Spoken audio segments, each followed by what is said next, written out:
Kwa dalili hizi upo kwenye mahusiano yasiyofaa. Hata kama anaonyesha anakupenda sana au wewe unampenda sana. Ukiziona dalili hizi, ujue kabisa upo kwenye mahusiano yasiyofaa. Sasa kabla sijaendelea, kama wewe ni kwa mara yako ya kwanza leo unakutana na video hii, kwanza karibu sana. Hapa ndio sehemu pekee tunayojifunza, tunayoelimika, tunayoburudika, yani tunasema hapa ni full package. Mimi naitwa Yusta Mgaya. Sasa bila kupoteza muda, twendeni moja kwa moja kwenye dalili hizi 5 zitakazo kuonyesha ya kwamba upo kwenye mahusiano yasiyofaa. Dalili ya kwanza itakayo kuonyesha ya kwamba upo kwenye mahusiano yasiyofaa ni ubinafsi. Yani upo na mtu kwenye mahusiano, lakini huyu mtu anakuwa ni mbinafsi sana. Vya kwake ni vya kwake, yani hataki ushirikiano kabisa kwenye vitu vyake. Unajua kwenye mahusiano mnapokutana, hampo tu kwa sababu ya nakupenda. Kuna maisha pia ambayo mnatakiwa myatengeneze. Kwa hiyo mtu ambaye anakupenda atakushirikisha kwenye mipango yake, kwenye mambo yake, na wewe atakujumuisha kwa sababu huyu mtu anakuona ya kwamba wewe ni mke wake ama wewe ni mume wake. Hatakuwa mbinafsi kwa sababu anajua cha kwangu ni cha kwake na cha kwake ni cha kwangu. Lakini mtu huyu ambaye yeye anakuwa mbinafsi kwenye vitu vyake, hakushirikishi, yani wewe uko kwenye hayo mahusiano tu, lakini hata huyaelewi. Hujui anafanya kazi gani, hakushirikishi mipango yake ya maisha, hakushirikishi labda vitu anavyovifanya huko hata ukajua kwamba kuna 1 2 3, hakushirikishi chochote. Nyie kila siku tu mnatumiana message, nakupenda, nataka nikuone, nataka ni, lakini hamzungumzi kabisa kuhusu maisha. Jamani, nakupenda huwezi ukapata nguvu ya kuitamka kama tumbo halina kitu.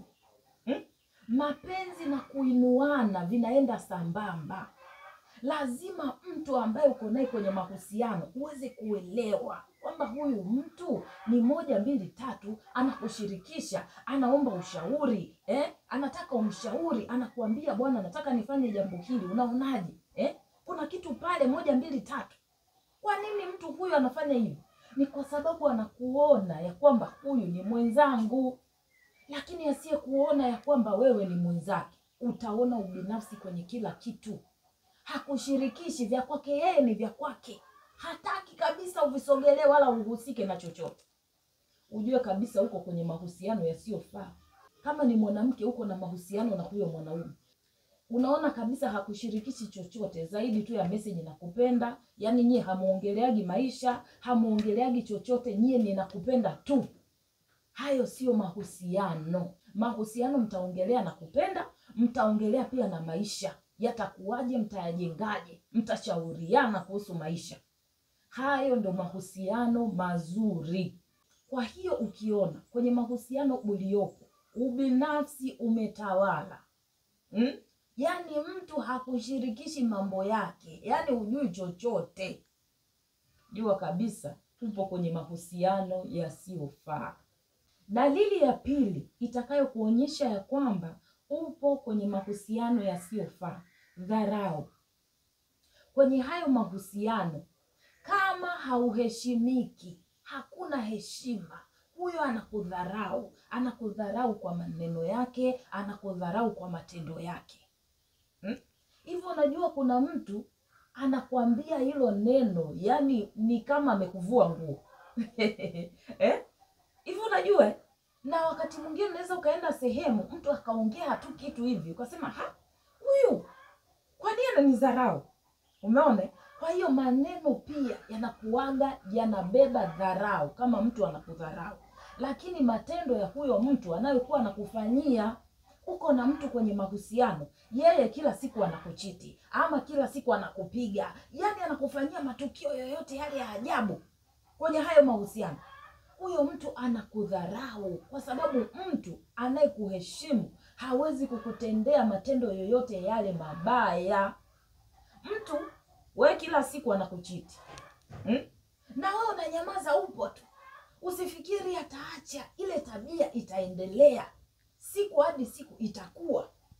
Na mtu anaendeleza tabia yoyote mbaya kwako na umemwambia kabisa, bwana mimi hii tabia inanikwaza, ukifanya hivi unanikosea, na akaendelea, maana yake hiyo ni dharau.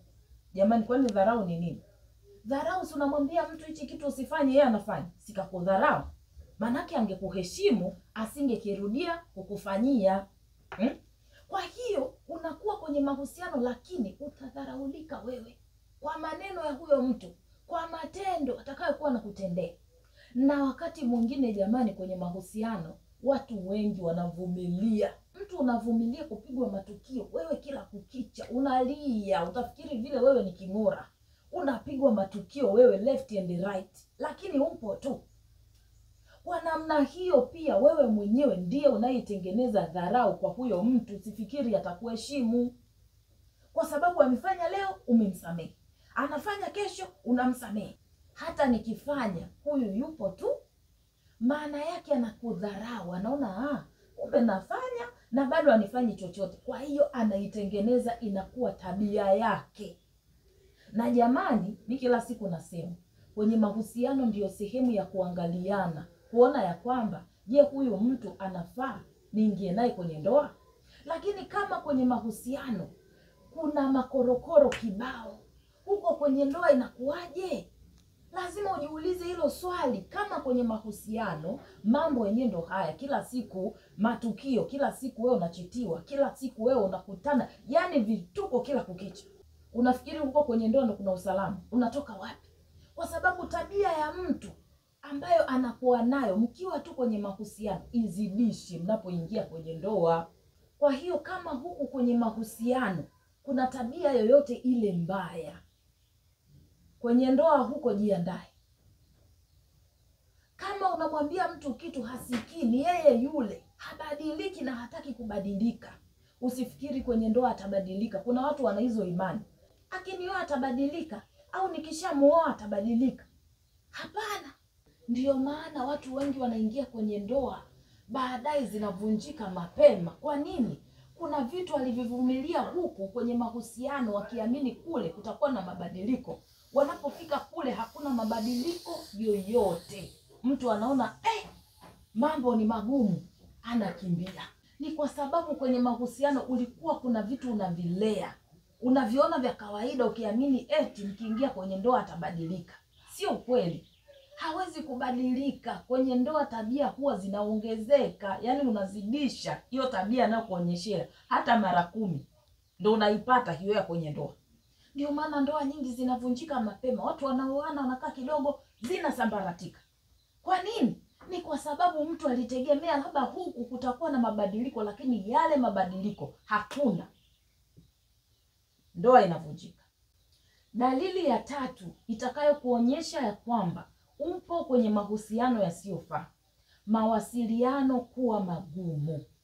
Yani zamani wakati mnaanza mahusiano yenu, huyu mtu alikuwa anakupigia simu asubuhi, mchana, jioni, kila dakika na kuuliza siku yako imeendaje.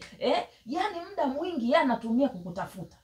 Lakini sasa hivi kila kitu niko bize, kila jambo niko bize. Sasa hivi yani hakuna tena mawasiliano kama yalivyokuwa zamani. Wewe ndo unakuwa kama unaforce tena. Mbona hujanipigia simu? Mbona hujanitafuta? Mbona lakini umebadilika? Mbona hivi, mbona vile? Na jamani, hili swala liko sana kwa wanaume. Wanaume wengi wanapomchoka mwanamke wanamuacha kwa ukimya wa mawasiliano. Na sio tu hata kwa wanaume, hata wanawake pia. Mtu yoyote yule akiwa hataki mahusiano na wewe, utaona kwenye swala zima la mawasiliano hapa unaanza kusuasua. Kwa nini? Hakutaki. Anaanza kukupotezea. Kwa sababu huwezi kuwa bize kwa mtu unayempenda. Mimi hicho kitu nakataa. Yani wewe huwezi kusema eti niko bize kwa mtu ambaye unampenda. Yani moyo wako unampenda huyo mtu alafu wewe uko bize. Haiwezekani. Mtu hata kama yuko bize, lakini hawezi kukosa muda wa kukupigia simu, hawezi kukosa muda wa kukutumia meseji, hawezi kukosa muda wa kukutafuta kwa namna yoyote ile. Ila ukiona ugumu unaanza kuwepo kwenye mawasiliano yenu, jua kabisa hapo kuna kitu hakiko sawa kwenye hayo mahusiano.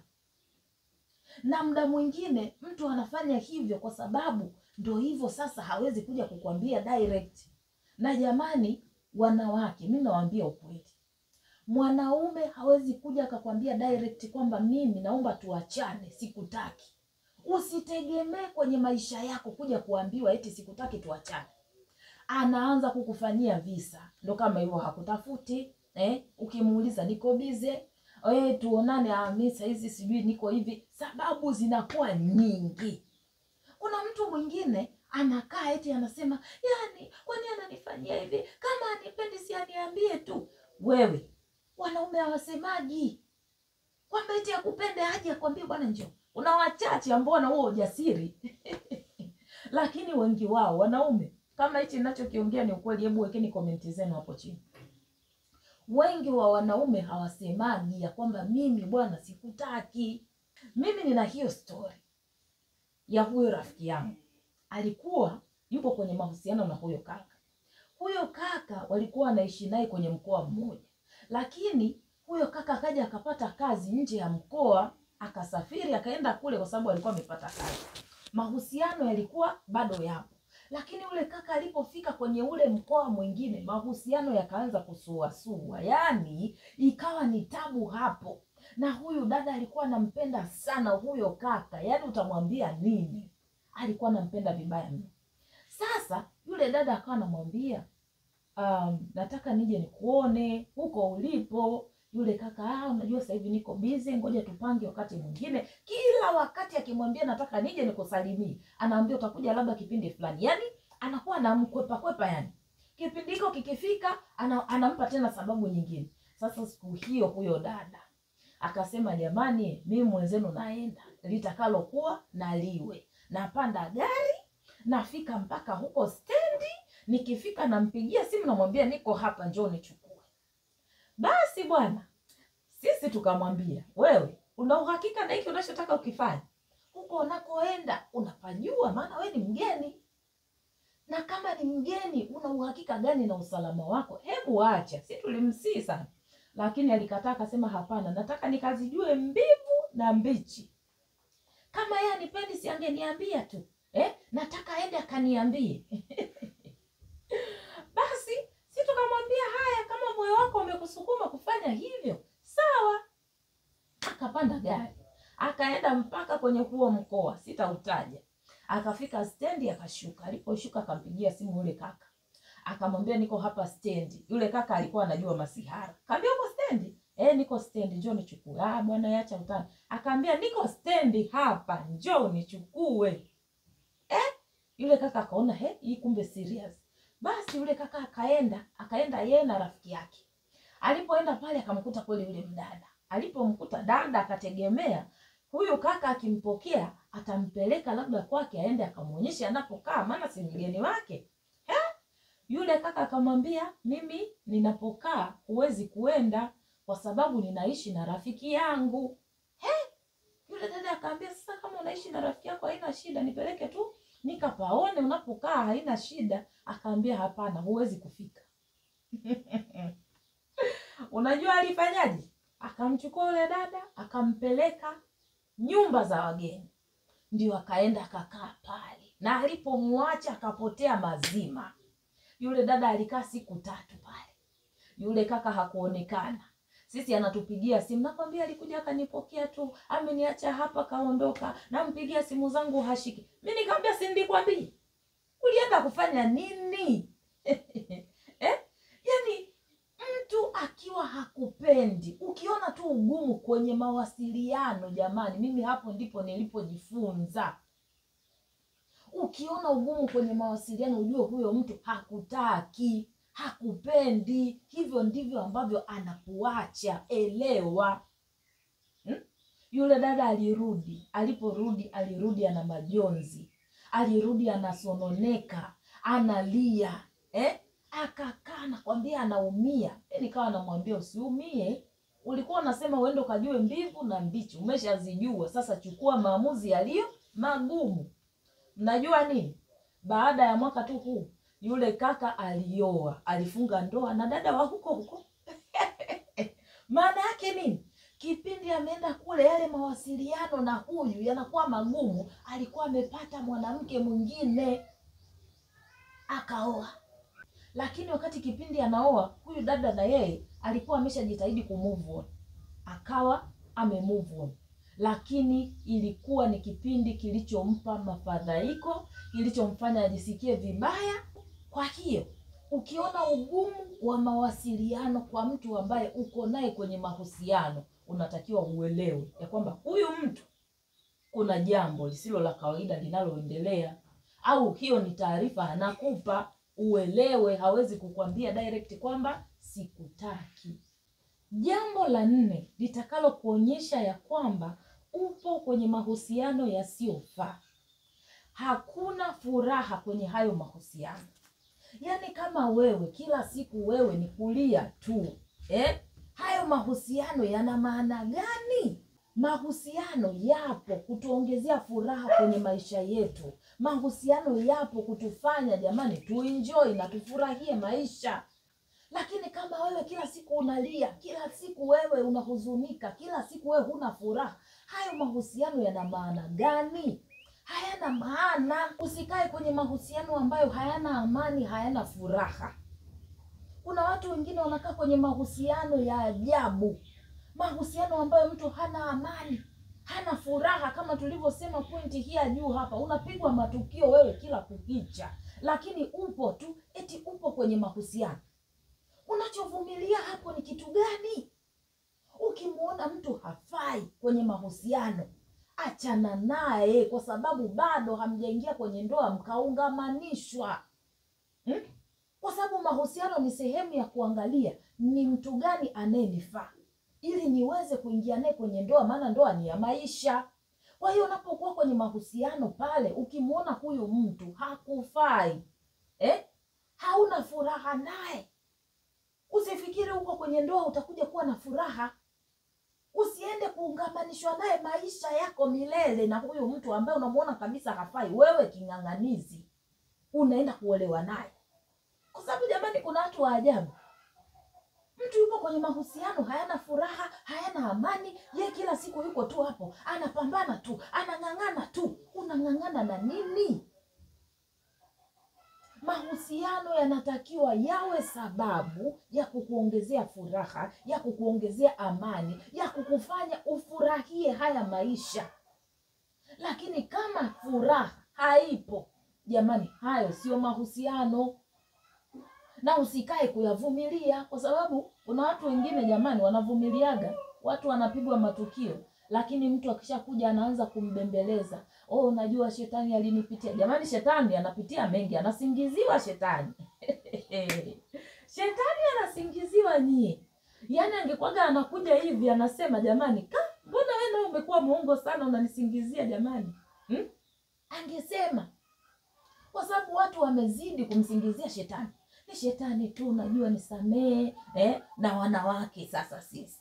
Ukishaambiwa maneno matamu, unasahau kila kitu. Na ndio maana jamani, kwenye mahusiano kuna watu wakigombana, watu hawaendagi kuamulia, hawaendagi kuwasaidia kwenye mahusiano ama kwenye ndoa. Kwa sababu wewe ukijifanya kiherehere kwenda kusaidia mtu huko kaumuliwa nundu, ukaanza kupambana, wewe kwa nini unampiga mwenzio? Sijui nini, tutakuchukulia hatua. Wenzio kesho tena wanakaa wanaanza kukusema. Ana kiherehere kweli, yani akisikia tu kidogo kasha kimbia. Yani watu wengine wambea utasema wenzio wameshapatana.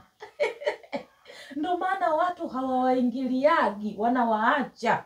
Kapigwa huko ama kasalitiwa, lakini akija akiambiwa maneno matamu na kwambia huko, kasahau kamsamee. Kesho unaona wanacheka. Wewe ulienda kuamulia, sura yako utaweka wapi? Utajificha wapi? Tena wewe ndo anaanza kukusema.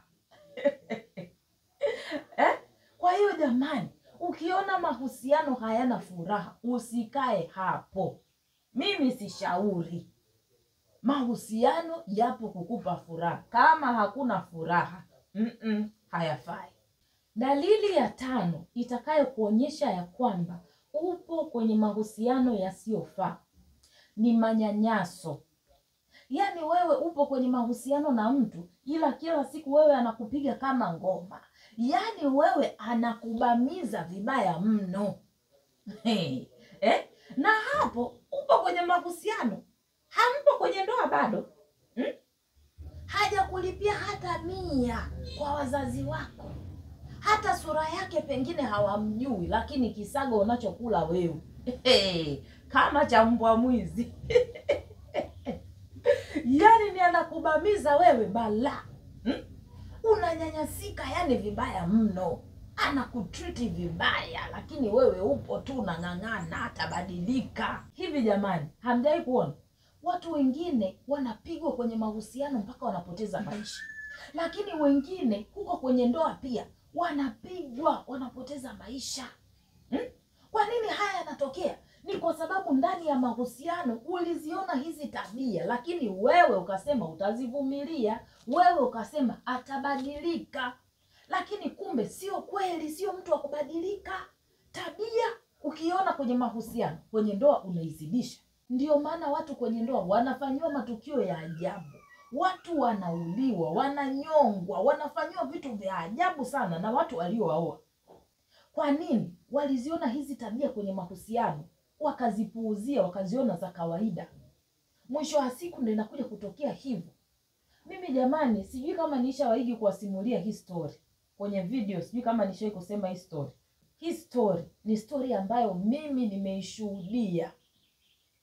Kuna huo mtaa ambapo tulikuwa tukiishi, kuna huyo baba alikuwa akimpiga sana mke wake vibaya mno. Yaani anampiga kiasi kwamba mpaka mtaani pale watu wote tunajaa, tunaenda kushangaa. Kipindi hicho mimi mdogo, tunaenda kushangaa yule mama anapigwa mateke, mangumi, anapigwa kwenye tumbo kila mahali. Na hiyo tabia ya huyo baba ilikuwa ni mara kwa mara. Yaani hamuwezi kukaa wiki 2 hilo tukio halijatokea. Mara kwa mara lazima yule mwanamke apigwe, mtaa mzima. Tunaenda tunachungulia. Unajua ile watoto mkisikia tu mnakimbia, nakwambia mnaenda kuangalia. Tunaenda kuangalia. Yule mama alikuwa anakaa na vumilia kwa sababu ana watoto. Anakaa anasema nikiondoka watoto wangu watalelewa na nani? Kwa hiyo yule mama, ile hali ya umama ndani yake ndio iliyokuwa inamfanya avumilie yale manyanyaso na yale mateso ya yule mwanaume kwa sababu ya watoto wake. Anasema nikiondoka wanangu watalelewa na nani? Mama wa kambo wanatesa watoto. Hapana, anakaa anavumilia. Mwisho wa siku yule mama alikuja kupoteza maisha. Aliumwa, akaenda hospitali huko, sijui akapima, akakuta ndani viungo sijui vimeharibika, sijui figo, sijui nini. Lakini hiyo story tulikuwa tunaisikia tu. Basi yule mama akawa anaumwa, anaenda hospitali, anapewa madawa, anakunywa madawa, anaumwa hivyo hivyo. Mwisho wa siku yule mama alikuja akapoteza maisha. Hebu niambie, huyu mama maana yake alijua hizi tabia za huyu baba kipindi wako kwenye mahusiano, lakini ndio ile anakuja anamwambia maneno matamu, anamsamea, anaona atabadilika. Na si wanawake huaga saa nyingine tuna uvumilivu, tukiamini mtu atabadilika. Tuna hicho kitu wanawake. Acha nimvumilie tu, akishakwambia maneno matamu unaona atabadilika, amesema atabadilika, hata unipiga tena, hata nitreat vizuri, atabadilika tu. Mwisho wa siku ndo haya. Kuna watu wengine wanabadilika, wachache wanabadilika, lakini wengi wao hawabadiliki. Huyu mama haya yote yasingemkuta, angelea watoto wake. Aliogopa kuondoka ili kusudi watoto wake wasiteseke, lakini bora angeondoka. Hata angekuwa anawaona watoto wake, anapambana huko, anakuja kuangalia na nini, lakini kuliko kupoteza maisha kabisa, watoto wake hawaoni na akawaacha. Watoto wale walikuwa kwa tabu, kwa shida. Kwa nini? Hawana mama. Wakaletewa mama wa kambo hapo, mambo yalikuwa magumu. Tunakuwa tunawaangalia. Kwa sababu gani? Madhara ni makubwa. Kama anaweza kubadilika, sawa. Lakini kama hawezi kubadilika, wewe usijifanye ni mtu shupavu wa kuweza kumbadilisha. Utakutana na mazito. Huo ni ukweli usiopingika. Kabisa, tuambiane ukweli. Mimi hapa niliwaambia, nitawaambia ukweli. Kuna watu wengine wamekaa, yani nampenda, yani nampenda, yani nampenda.